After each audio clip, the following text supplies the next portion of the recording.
ولئن ذقناه نعماء بعد ضراء مسته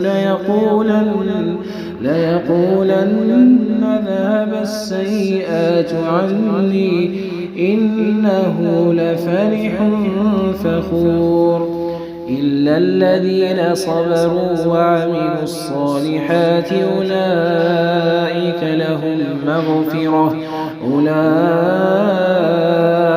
لهم مغفرة وأجر كبير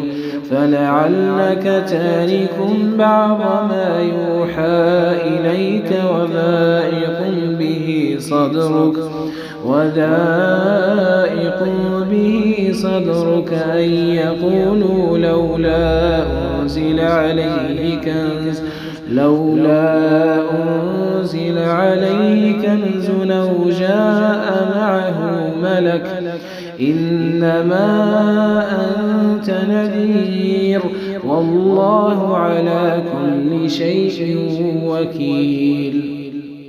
أم يقولون افتراه قل فاتوا بعشر سور مثله مفتريات وادعوا من استطعتم من دون الله إن كنتم صادقين فإن لم يستجيبوا لكم فاعلموا أنما أنزل بعلم الله وأن لا إله إلا هو فهل أنتم مسلمون من كان يريد الحياة الدنيا وزينتها نوف إليهم أعمالهم فيها وهم فيها لا يبخسون أولئك الذين ليس لهم في الآخرة إلا النار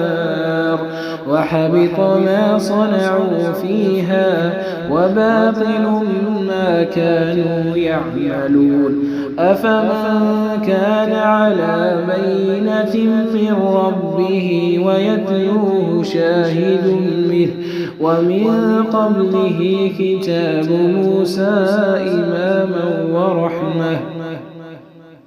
أولئك يؤمنون به ومن يكفر به من الأحزاب فالنار موعده فلا تكن في مرية منه إنه الحق من ربك ولكن أكثر الناس لا يؤمنون ومن أظلم ممن افترى على الله كذبا أولئك يعرضون على ربهم ويقول نشهد هؤلاء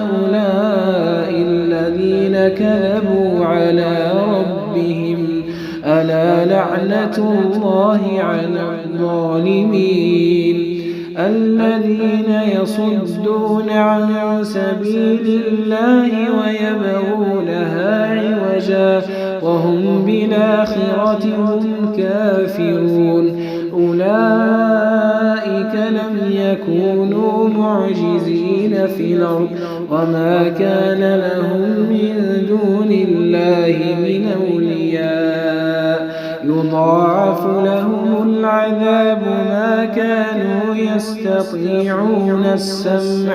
ما كانوا يستطيعون السمع وما كانوا يبصرون